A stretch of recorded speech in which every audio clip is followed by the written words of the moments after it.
अस्सलाम वालेकुम जी। हम दोनों इकट्ठे बैठे थे आज। मैं और प्रोफेसर अब्दुल्ला मेरे साथ मौजूद हैं जो कि वीडियो रिकॉर्ड कर रहे हैं। हम we both were discussing a topic that which one is the best, कि बॉलीवुड या हॉलीवुड। सो हमने सोचा जो इसके बारे में राय हमारी कायम हुई है वो क्यों ना आप लोगों से भी शेयर की जाए। आप हैरान हो गए होंगे कि ये टॉपिक कौन सा लेके आज बैठ गए हैं। और बात भी ऐसी है कि टॉपिक ये नहीं है, ये तो हमारा अलमिया है कि हम इस चीज़ को लेकर आ जाते हैं और इस चीज़ को सुनने के लिए हम हर वक्त तैयार रहते हैं। और हमें कोई भी चीज़ बेचनी है, चाहे वो कोई इंडस्ट्री की बड़ी चीज़ से लेके एक छोटी माचिस क्यों ना हो, तो हमें इन चीज़ों का सहारा लेना पड़ता है, एक औरत का और दूसरा ये इंडस्ट्रीज़ का। खैर, जो आज का जो टॉपिक है बड़ा अहम है। We both were discussing about the fact that के जो हमारा अभी चंद दिनों पहले एक मुल्क की सूरत हाल बनी हुई थी और उससे पहले भी जो भी हालात थे, तो उसके बारे में मुझसे ये पूछने लगे कि आपकी क्या राय है। मैं थोड़ा तारुफ कराता चलूँ। प्रोफेसर अब्दुल्ला साहब सरगोदा में बहुत ही एक कमाल शख्सियत हैं और वहाँ पे सुपीरियर कॉलेज में अपनी जो ज़्यादातर मसरूफियात है वहाँ पर ये रखते हैं। अब जो सूरत हाल बनी उसके बारे में उन्होंने मुझसे सवाल किया कि आपकी क्या राय है। मैंने इनको जो मेरे ख्याल में जो चीज़ मुझे समझ आई वो मैंने उनको आगाह किया उससे। फिर वो कहने लगे कि कितना ही अच्छा हो कि अगर आप ये सोच हम आगे अवाम तक पहुँचाएँ और इसी की ज़रूरत है। मुल्क की सूरत हाल जो कुछ चल रहा है, जो कुछ हो रहा है, आपको इस सब से अंदाज़ा है। और मेरा ये अपना भी इरादा था कि पहले मेरा ये था कि मैं देखूं कि शायद कोई ये बात भी कर रहा है या नहीं। बिलासफहमी की, नमूस रिसालत सल्लल्लाहु अलैहि वसल्लम की, हमारी जान कुर्बान, इन सब पे बातें हो रही थी। कोई कह रहा था, किसी के अलग राय थी, किसी की अलग राय थी। लेकिन मैं हर एक की राय का एहतराम करता हूँ। किसी के ज़ौक़ पे, चाहत पे, मोहब्बत पे मैं शक नहीं कर सकता। लेकिन मैं देख रहा था कि मुझे मौज़ूआत और फिर जो इजहार था हर एक का वो एक जैसा ही लगा। कोई भी उसका रास्ता, मेन जो रास्ता है वो नहीं था ढूंढ पा रहा कि इस सब से हमने निकलना कैसे और इस सब में हम गए कैसे हैं। एक बात ज़हन में रखें, मैं आपको एक एग्जांपल से समझाता हूँ कि मैं एक बहुत ही खूबसूरत सी गाड़ी लेता हूँ और मैं गाड़ी लेने के बाद उसका एक पूरा सिस्टम सेटअप बनाता हूँ। और जिस तरह ले लें, मैं ये ऑरेंज ट्रेन या ऐसे जिस तरह बड़ा एक सेटअप लगा हुआ है, ऐसी कोई हम सेटअप स्टार्ट करते हैं। और मैं उसकी जो हिफाजत के लिए मैं अब कहता हूँ बस मेरी ज़िम्मेदारी यहाँ तक पूरी है, मैंने ये ले दी है, काफ़ी है। अब क्या है कि अब मैं उसके अंदर बैठ के पढ़ने शुरू हो जाता हूँ। कोई बुरा काम नहीं, बस अपनी तालीमात जो चाहे वो इस्लामिक लिटरेचर है, कुरान और हदीस से लेके या अपने कोई और सिस्टम को लेके, और मैं शुरू हो जाता हूँ। और उसकी इंतज़ामिया जो है, मैं देखता हूँ यार मैं तो इस काम में मसरूफ़ होऊंगा, तो कोई मैं पूरे अपने इलाके में से देखता हूँ कोई अगर कोई फ्री है तो मैं उसे, फिर मुझे पता चलता है भाई फ़लाँ जगह पे एक बंदा काम करता है, तो वो उसकी एम ई साहब बेचारा वेला बैठा हुआ है, तो नॉलेज वगैरह भी नहीं है, तो उसको मैं तो यार फ्री है तो चलो संभाल नहीं है, आके संभाल है। और मैं किताब को अहमियत देता हूँ और मैं इसकी तरफ निकल पड़ता हूँ। ठीक हो गया। अब हुआ ऐसे कि उसकी इंतज़ामिया, उसकी टेक केयरिंग के लिए मैंने जो लोग इकट्ठे किए वो भी मैंने सोसाइटी से उठाए, जिनको ना तो ये पता था कि ये कितनी महंगी ख़रीदी गई है, कितना महंगा ये सेटअप लगाया गया, और ना ही उनको ये अंदाज़ा था कि इसको चलाना कैसे है।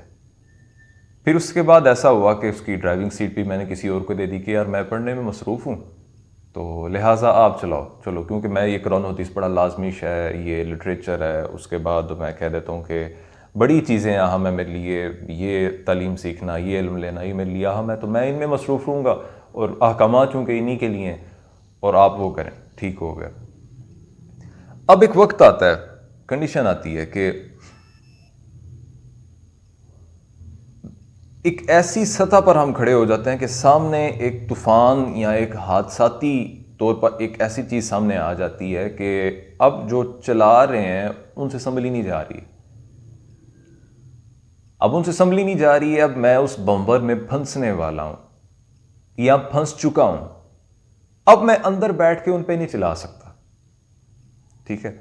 अब मैं यहां बैठ के दुआएं नहीं कर सकता और यहां पे बैठ के मैं स्टेटस नहीं लगा सकता कि जनाब ये हो गया वो हो गया। मेरा कसूर है, मैंने क्यों लगाया है ये सब?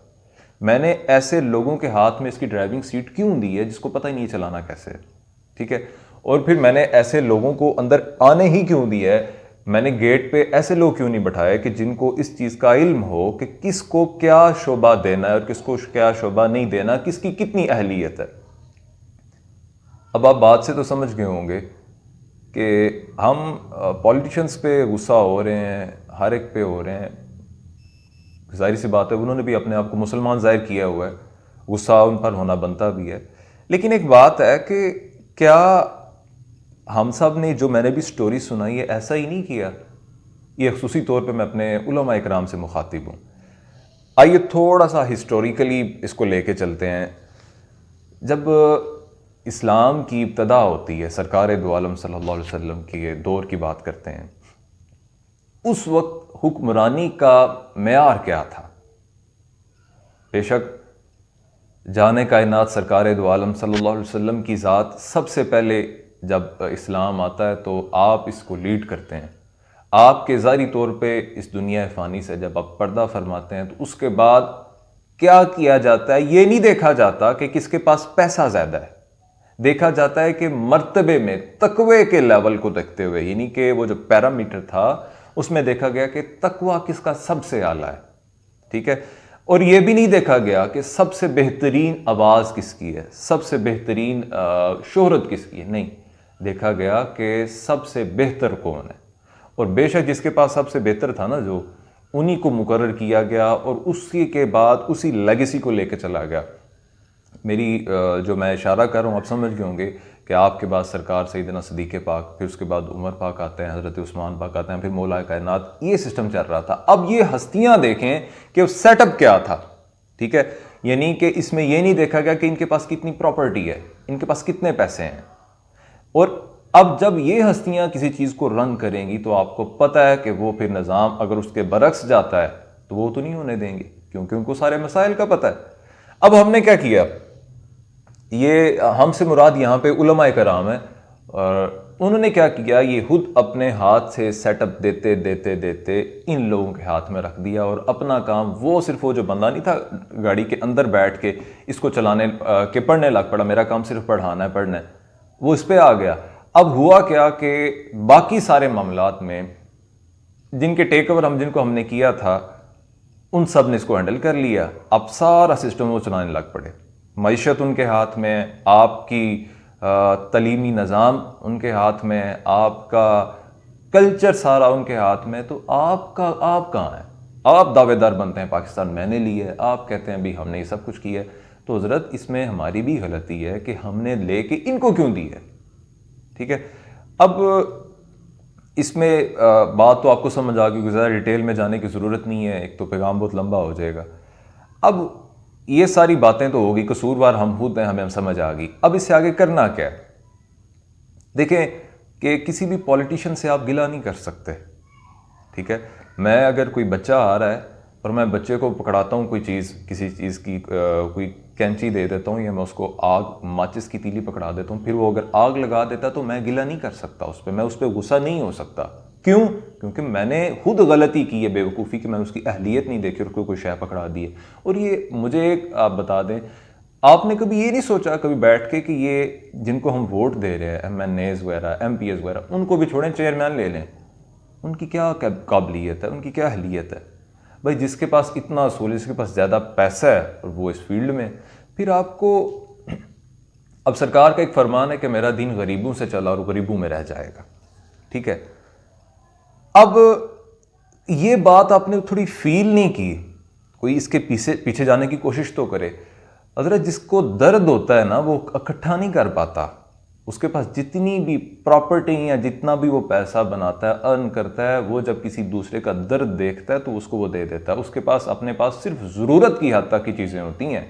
ये मैं आपके होंगे कोई ऐसी बात है, ये सरकार उमर पाक का दौर देखे ना कभी, जब आप दुनिया से पर्दा फरमा रहे थे, आपके पास बचा क्या था और वो कितनी बड़ी उनकी निगरानी थी, कितनी ज़्यादा उनकी अंडर जगह आती थी जिसके ऊपर वो हुक्मरानी कर रहे थे।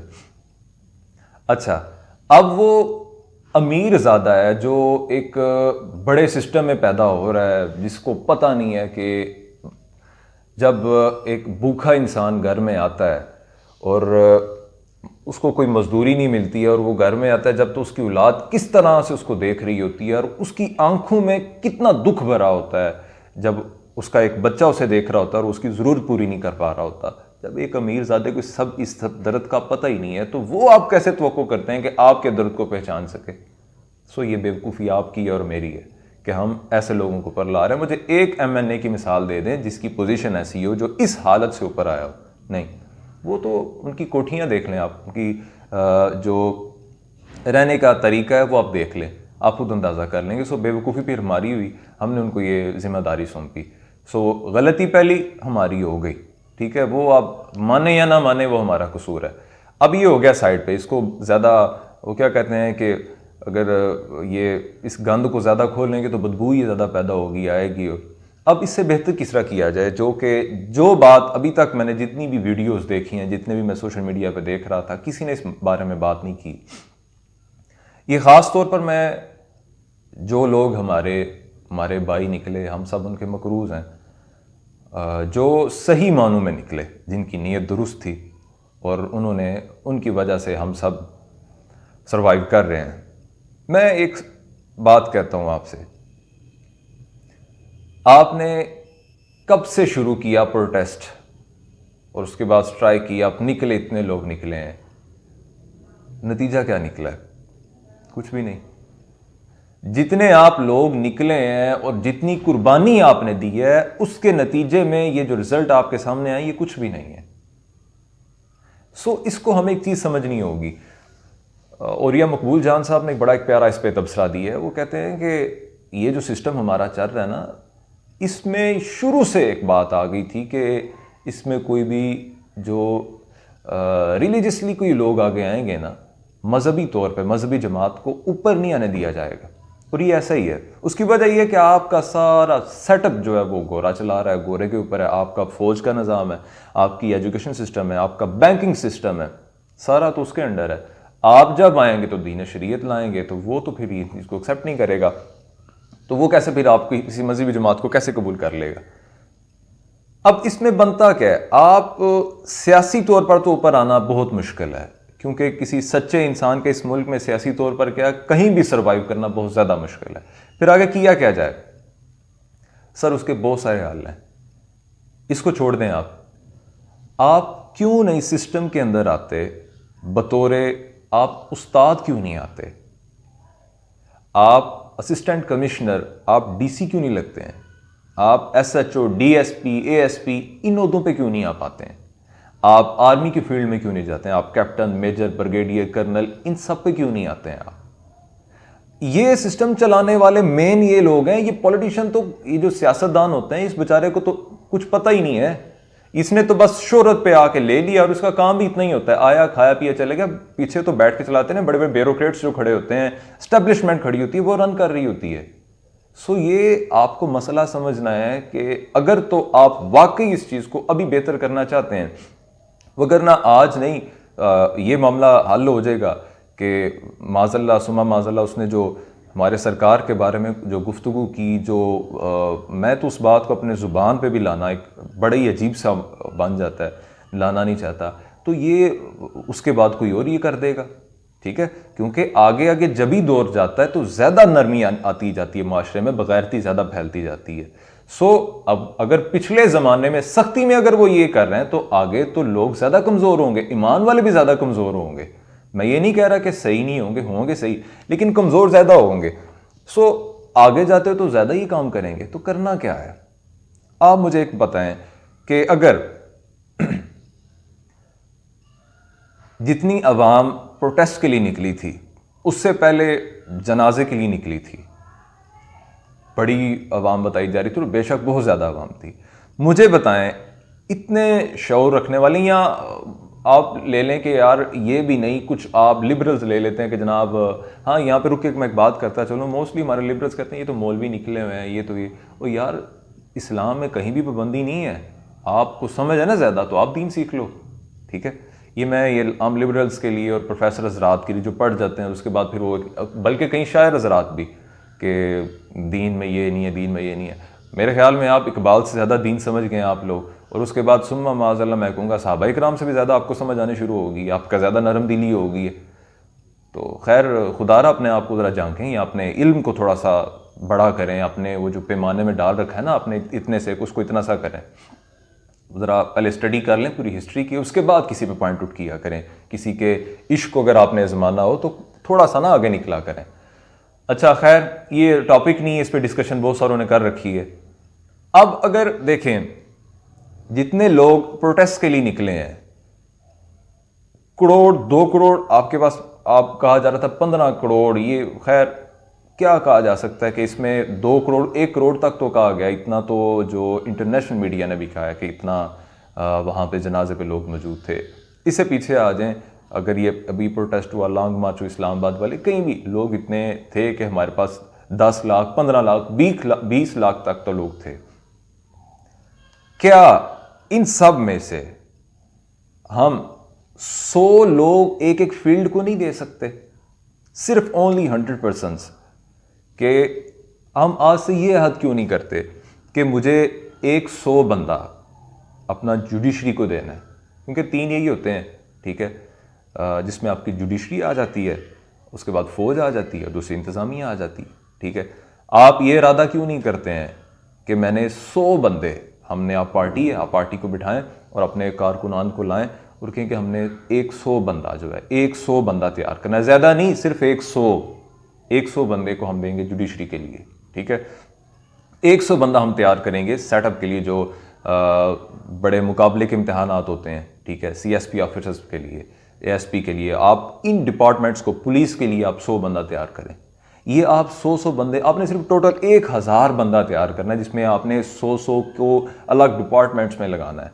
आप एजुकेशन फील्ड में लेके आए, आपने सिर्फ 100 बंदे दें, ठीक है। ये मैं बहुत कम कह रहा हूं, और ये 100 पैदा करना भी बड़ी बात है। असल काम ये मैं जिनसे मुखातिब हूं वो समझ रहे हैं, और मैं बड़े दर्द के साथ ये बात कर रहा हूं, और ये इसका हल है, इसके अलावा इसका हल कोई नहीं है। ये मैं आपसे गुजारिश कर रहा हूं, आप 100 बंदा दें, आप 100 बंदा आर्मी वालों को दें, निचले तबके को नहीं, पढ़ा के ऊपर वाले तबके को दें आप, ठीक है। और इसलिए नहीं कि मुल्क में इंतशार पैदा करना है, आपके पास अगर बेहतरीन नॉलेज है, आप अगर सच जानते हैं, तो आप इस फील्ड को आगे लोग आने दें।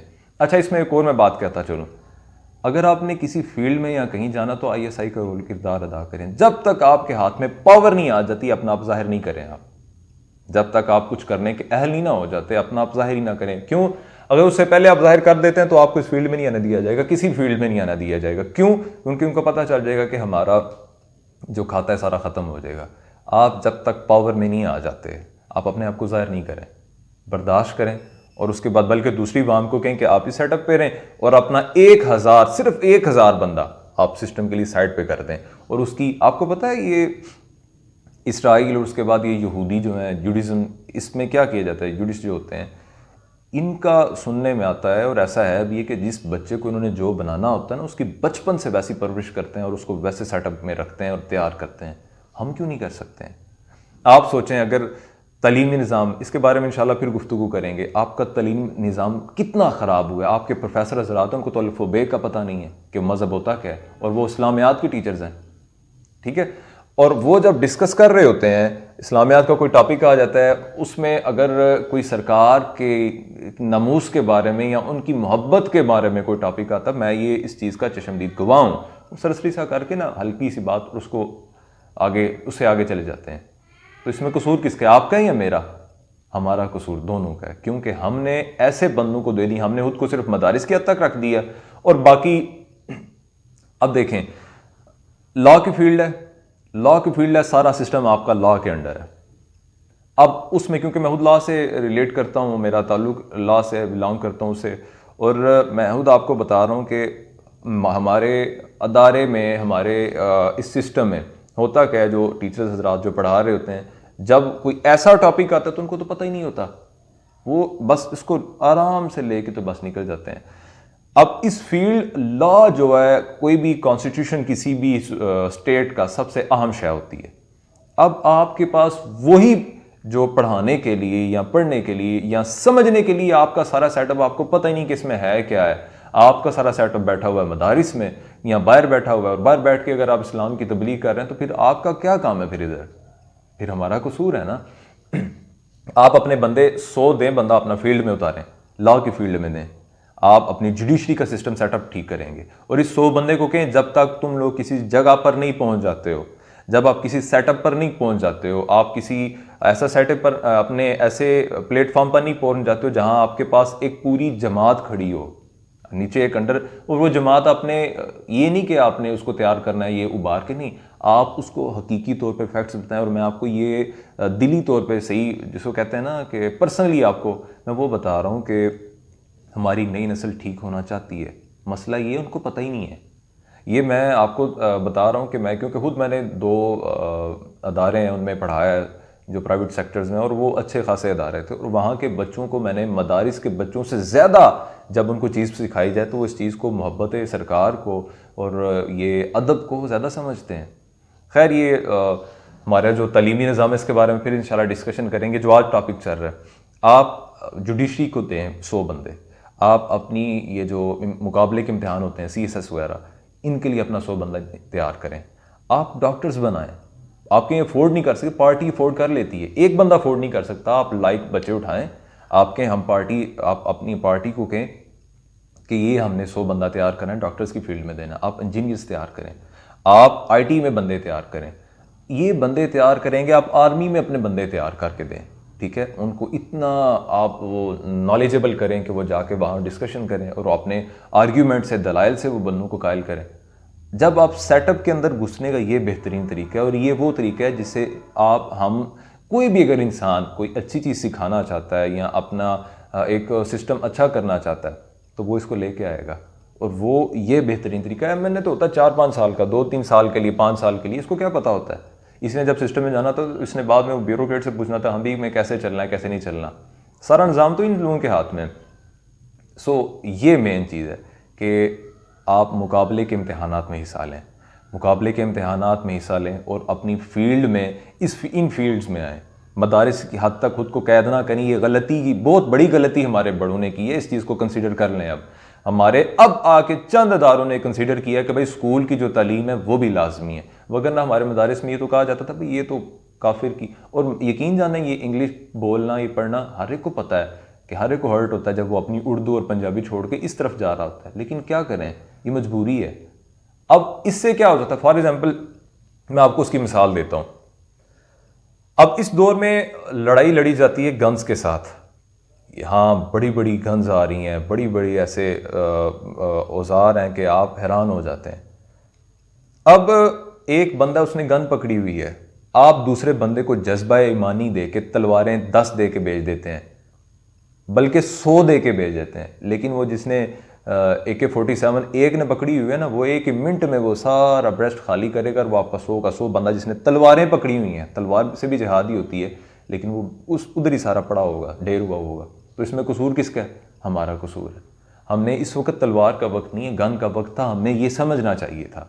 सो अभी आप ये कह रहे हैं कि सोशल मीडिया, जनाब ये फलाना मीडिया बिक गया, ये बिक गया, तो आप क्यों नहीं मीडिया में आते हैं? आप क्यों नहीं, ये फेसबुक कहते हैं, फॉर एग्जांपल फेसबुक है, यूट्यूब है, इंस्टाग्राम है, ये ट्विटर है, ये सब अकाउंट्स हैं, ये जनाब अगर इन पे आप कुछ खुल के बात करते हैं तो ये आपकी ID ब्लॉक हो जाती है। तो हजरत आपने क्यों नहीं कोई ऐसी एप्लीकेशन ईजाद की? कसूर तो हमारा है। सो हम अगर गोरे पे लेके पल रहे हैं तो फिर उनको थोड़ा मानना पड़ेगा। तो अगर उनमें से निकलना है तो अभी भी टाइम है, अभी भी इससे आगे निकलें और अभी भी इस चीज़ को इतना अपने अंदर हाईलाइट करें। अगर आप देखें, आप कहते हैं कि फिर अगर ऐसे सिस्टम को दे दें कि चलेगा निज़ाम का, आप अब ये पहले तो मैंने पार्टी से गुफ्तगू की, अब मैं आम फैमिली पे आ रहा हूँ जिसके दिल में ये है कि वो इंसाफ चाहता है। ये सिर्फ मजहबी बात नहीं मैं कर रहा, मैं हर एक सिस्टम के हवाले से बात कर रहा हूँ। आप चाहते हैं कि हमें सोसाइटी में जो है वो इंसाफ चाहिए, हमें सोसाइटी में सच्चाई चाहिए, हमें ये मिलावट नहीं चाहिए, तो आप अपनी फैमिली में से एक बच्चा इस साइड पे कर दें कि मैंने सिस्टम को देना है। आपकी नीयत ये हो कि ये अपनी स्टेट को, अपनी रियासत को जिस मकसद के लिए लिया गया है, ये उस मकसद के लिए निकलेगा। और उसको सिर्फ यही ना कहें कि तू है बड़ा आदमी बनना, नहीं, उसको कहें बेटा, उसको नीयत बताएं कि पुत्र तेनों मैं इस वास्ते तैयार कर रहे हैं, क्यों कि तुमने सरकार के लिए तैयार होना। मैं यहाँ पे अल्लामा इकबाल साहब का एक वाक़या सुनाता हूँ और उसके बाद गुफ्तगू ख़त्म करते हैं, बहुत लंबी गुफ्तगू हो गई है। अल्लामा इकबाल साहब से पूछा गया कि आपकी ये इश्क की जो दास्तान है इसकी इब्तिदा क्या है। हाय हाय। आप फरमाते हैं कि मैं छोटा सा था तो हमारे दरवाज़े पर एक बेकारी आया और मुझे इतनी उस वक्त समझ नहीं थी, तो मैंने उस बेकारी को ना धक्का दे दिया। पहले मैंने उसको कहा जाओ माफ़ करो, जो हमारे आम एक इसे हम बड़ा माफ़ी मांग रहे होते हैं, माफ़ करें जी माफ़ करें। खैर आप फरमाने लगे, मैंने उसे कहा भाई माफ़ करो, और उसके बाद वो नहीं गया। फिर मैंने धक्का दिया तो वो गिर गया नीचे, तो उसका कासा टूट गया। इतने में वालिद साहब भी आ गए। वालिद साहब ने जब देखा तो वो जो मांगने वाले थे उनका वो कासा जोड़ा, उसके कासे के पैसे दिए और थोड़े पैसे दिए और ऐसे हाथ जोड़ के कहने लगे यार माफ़ कर देना, मैं मेरे बेटे को समझ नहीं, तो कोई बद्दुआ ना देना, माफ़ कर देना और किसी से इसकी शिकायत नहीं करना। अब आप कहने लगे दो चीज़ें मुझे समझ नहीं आई, एक तो पैसे दे दिए कर दिए, ये भी नहीं था करना चाहिए, लेकिन ये किसी से शिकायत नहीं करना इसकी समझ नहीं आई। खैर कहते हैं मैं अंदर आ गया, तो उसके बाद मुझे ये डर था कि वालिद साहब आप थोड़ा मेरे साथ सख्त रवैये से पेश आएंगे। आप फरमाते हैं वालिद साहब ने मुझे ऐसे कुर्सी पर बैठाया और खुद नीचे पे बैठ के सामने कहने लगे बेटा मुझे सिर्फ एक बात बता दो, कल बरोज़े हश्र या इस दुनिया के बाद जब सरकार दो आलम सल्लल्लाहु अलैहि वसल्लम मुझसे सवाल करेंगे कि मेरा एक उम्मती तुम्हारे दर पे आया था और तुम्हारे बेटे ने जो तुम्हारा खून था उसे धक्के दे के निकाल दिया और गिरा दिया, बताओ मैं क्या जवाब दूंगा। और आप फरमाते हैं कि वालिद साहब जब ये बात कर रहे थे तो इस तरह रो रहे थे जैसे कोई बच्चा रो रहा होता है, कोई ऐसी हालत बन गई होती है जैसे उसका सब कुछ उजड़ गया होता है। तो मैं देख के हैरान हो गया, इतनी बड़ी शख्सियत है वो, इतना बड़ा उनका प्यार और खौफ कि अगर सरकार ने मेरा इस वजह से मुझसे मुंह फेर लिया तो मैं क्या जवाब दूंगा, मेरे पास क्या बचेगा। हज़रत इकबाल फरमाते हैं मैंने वहीं से फिर मुझे पता चला कि ये इश्क की सबसे बड़ी शय है और सरकार का इश्क। तो इस तरह इकबाल पैदा होते हैं। आपने भी कुछ शय पैदा करनी है तो इस तरह पैदा करें, अपने घर से इन चीज़ों को, इन सोचों को पैदा करें, इन ख्यालात को पैदा करें। और खुदारा इस पैगाम को ये ना समझिएगा कि वीडियो ये और कानों के रस की हद तक ना छोड़िएगा, या ये कि बस एक अच्छा सेटअप लगा हुआ है गुफ्तगू करने वाला, अच्छा इस तक ना रखिएगा। अगर तो इस तक ही रखेंगे तो कोई फ़ायदा नहीं है इस बात को भी, इसको भी आप आगे जाने दें। यकीन जाने हम सब की हालात ऐसे हैं और हम सब की हालतें ऐसे हैं। हम अगर ठीक करना चाहते हैं, यार एक चीज़ तो सोचें, मैं ये अपनी जो मेरे हम एज हैं, हम असर हैं, उनसे गुफ्तगू कर रहा हूँ कि हमारे बाउजदाद बहुत बेहतर हैं, लेकिन उस बेहतरी के बावजूद हमारा ये हाल है और सिस्टम ऐसा बन चुका है। सोचो हमारी आने वाली नस्लों का क्या होगा, ये अंदाज़ा कभी आपने किया है?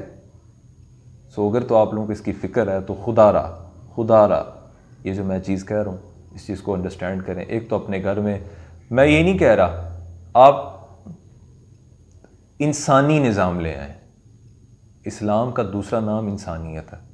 इस्लाम को तो आप फॉर एग्ज़ाम्पल हमारे यहाँ जो बात कीजिए तो एक आ जाता है, मुझे बड़ी एक हैरत सी होती है, ये बड़ा मजहबी सा, ये क्या होता है मजहबी सा, आप फिर गैर मजहबी हैं, ये बड़ा वो क्या हो गया, आप फिर यहाँ तो खुद को तसव्वुर करें मैं गैर मजहबी हूँ, ठीक है, ये बड़ा मुहिब वतन, तो आप क्या हैं फिर, आप निकल जाएं बाहर। सो ये सेटअप हमें खुद लगाना पड़ेगा, अपने घरों में ये सेटअप को चलाना पड़ेगा, घरों का माहौल ऐसा बनाना पड़ेगा। आप इस्लाम को नहीं मानते तो इसमें आपकी कमज़ोरी यार ना मानो, आप इंसानियत को तस्लीम कर लो। जब आप इंसानियत के लिए निकलोगे ना तो आप क्या चीज़ हो, बड़ा जो दानिश्वर हैं वो आके अगर इंसानियत की डेफिनेशन पे जाते हैं तो वो कहते हैं इस पे सिर्फ़ और सिर्फ इस्लाम पूरा उतरता है, कोई मज़हब इस पे पूरा उतरता नहीं है। बहुत अच्छे सब मज़हब के ख्यालात हैं लेकिन एक स्टेज पे आके हर एक रुक जाता है लेकिन इस्लाम इस पे भी आगे निकल जाता है। सो ये एक दर्द बड़ा पैगाम था कि तमाम उन तहरीकों के लिए, उन पार्टीज़ के लिए, कि आप अगर कुछ चाहते हैं तो सिस्टम को अपने बंदे दें, तैयार करके दें और प्लानिंग के थ्रू लाएं, ठीक है। और उनको कहें जब तक आप एक पावर वाली जगह पे नहीं आ जाते, वगरना आप जब इंटरव्यूज़ के लिए जाएंगे, जब आपसे ये आपका ये जो आप जितने सच्चे आप होते हैं आप जाएंगे तो आपको सिलेक्ट ही नहीं करेंगे। मैं क्योंकि हमारा सिस्टम ऐसा लग चुका है, मैं इन सब को फेस कर चुका हूँ, इसलिए मैं सब बातें बता रहा हूँ। तो आपको जब तक आप न्यूट्रल पर्सन बन के जाएं, जिस तरह ISI का रोल होता है, आप इस सेटअप में पावर में जब तक नहीं पहुँच जाते अपने आप को ज़ाहिर नहीं करें। दूसरा हम ये हो गया पार्टीज़ के लिए। दूसरा हम सब के लिए क्या है कि हम अपने ख़ानदान में, आप ठीक है बिजनेसमैन हैं, आप उनको सपोर्ट करें। आप जो आपके ख़ानदान में कैसा बंदा है, कैसा बच्चा है, उसको आप मिल के सपोर्ट करें। ये ना करें कि यार ये फ़लाने दा बेटा है, फ़लाने दा नहीं। आप ये समझें कि मेरी कौम का बेटा है और मैंने इसको तैयार करना है, इसको ऐसी इसकी तरबियत करनी है। और हाँ, पढ़ाने के लिए, पढ़ाने से पहले तरबियत लाजमी है वो करना। ये इल्म जो है ये इंसान को जाहिल से भी जाहिल बना देता है। वो कुरान पाक में नहीं आपने पढ़ा कि बहुत सारे हैं जो इसको पढ़ के गुमराह हो जाते हैं। सो उस गुमराही से बचाना है। उम्मीद है कि आपको ये बात समझ आ गई होगी। खुदा हाफिज़।